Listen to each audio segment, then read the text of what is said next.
Halo teman-teman, Assalamualaikum warahmatullahi wabarakatuh. Nah, kembali lagi bertemu dengan saya Irsyadul Barkah dari program studi Hukum Keluarga Islam Fakultas Syariah UIN Syekh M. Jamil Jambe Bukit Tinggi. Nah, pada kesempatan kali ini kita akan membahas tentang isu-isu atau tantangan-tantangan di zaman yang semakin menuju kepada akhir zaman ini. Salah satu tantangan yang besarnya yaitu kurangnya minat dari generasi muda untuk datang kembali ke masjid.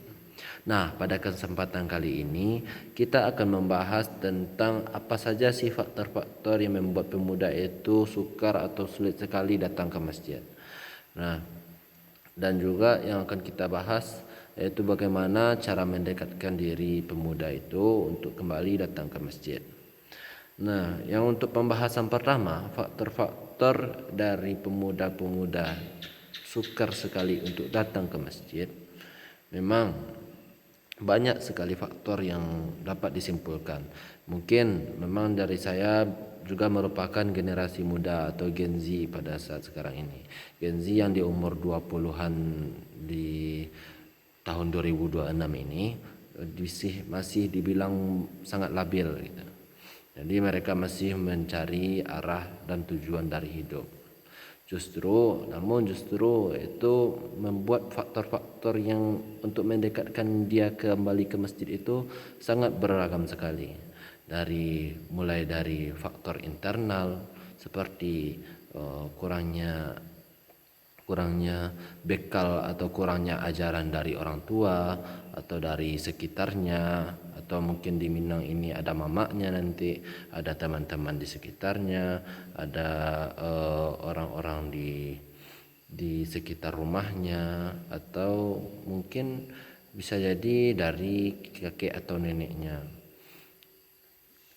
Kalau boleh cerita dikit, dulu pada zaman dulu lebih banyak nenek-nenek atau kakek-kakek mengajak cucu-cucu beliau untuk datang membersamai kegiatan-kegiatan maulidan atau kegiatan-kegiatan berbasis Islam di masjid.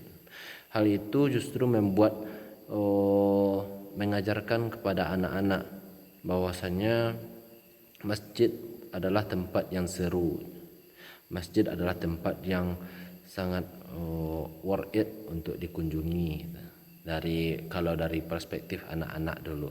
Jadi mungkin itu salah satu cara untuk mendekatkan diri dengan memberikan bekal dari awal. Dan selanjutnya mungkin faktor kenapa pemuda atau generasi muda jarang untuk datang ke masjid, yaitunya memang dari pengaruh keadaan sosial pada saat sekarang ini. Di perkembangan era modern yang semakin maju ini, orang-orang tidak hanya lagi punya tempat di tempat-tempat yang hanya itu saja. Banyak tempat-tempat yang menjadi pilihan bagi anak-anak muda yang menurut mereka bisa menjadi tempat mereka untuk dijadikan hobi. Contohnya seperti anak-anak muda sekarang pergi ke kafe atau pergi ke angkringan atau pergi ke konser atau semacamnya, yang menurut mereka itu tempat yang membuat mereka merasa dihibur, merasa aman, merasa mempunyai circle di sana gitu. Karena memang mereka kalau di generasi muda ini cenderung mendekatkan diri kepada circle-circle yang menurut mereka sejalan dengan pemikiran-pemikiran mereka. Nah, maka dari itu untuk solusinya bisa jadi kita dengan memberikan akses yang luas atau akses yang lebar kepada pemuda untuk datang ke masjid. Nah, maksudnya seperti bisa kita lihat dari contoh Masjid Sejuta Pemuda yang sekarang ini cukup viral di media sosial. Nah, di masjid Sejuta Pemuda ini banyak sekali akses-akses yang membuat anak-anak muda menjadi tertarik Ada orang-orang yang kelelahan, diberi tempat untuk istirahat, ada tempat-tempat untuk anak muda bisa ngobrol-ngobrol santai, diberikan tempat bar kopinya, juga diberikan tempat untuk mereka berpulang, tempat mereka pulang dari habis capek seharian kerja atau kuliah atau mungkin sekolah. Jadi memang akses untuk memperlebar akses ke masjid ini perlu untuk dilakukan dengan lebih besar. Nah, untuk permasalahan ketiga bisa kita lihat dari permasalahan eksternalnya.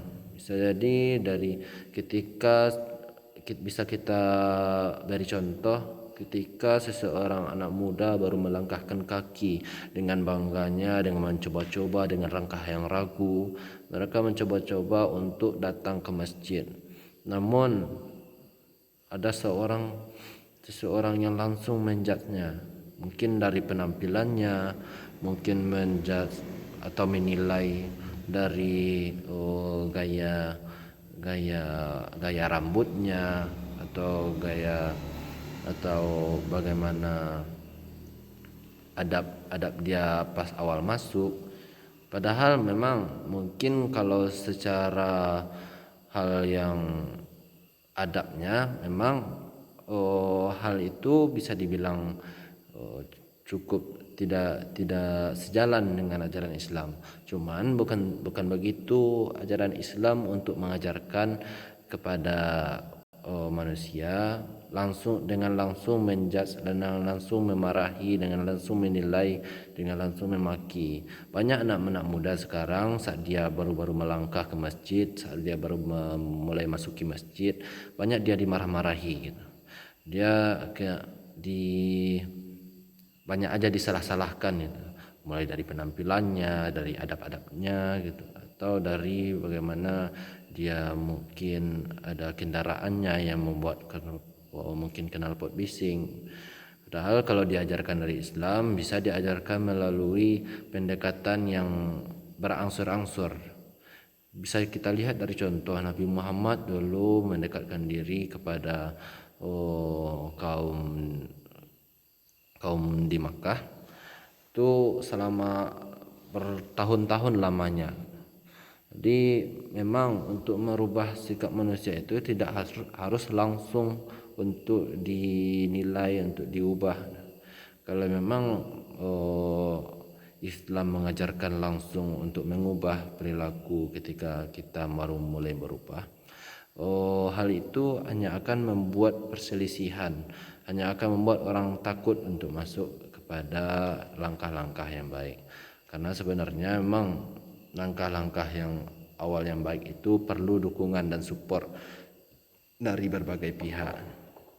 Nah, solusinya itu dengan memberikan support, memberikan pendekatan yang lebih baik. Mungkin dari pengurus masjidnya bisa mendekatkan diri dengan pemuda-pemuda, dengan memberikan akses kepada pemuda itu, memberikan tanggung jawab kepada pemuda itu dalam kegiatan-kegiatan di masjid, atau dengan memberikan, bisa jadi dengan mengikut sertakan pemuda dalam kepengurusan atau struktur dari masjid. Nah, kan kalau semisal sudah diberi tanggung jawab, mereka pasti akan nanti juga akan bertanggung jawab.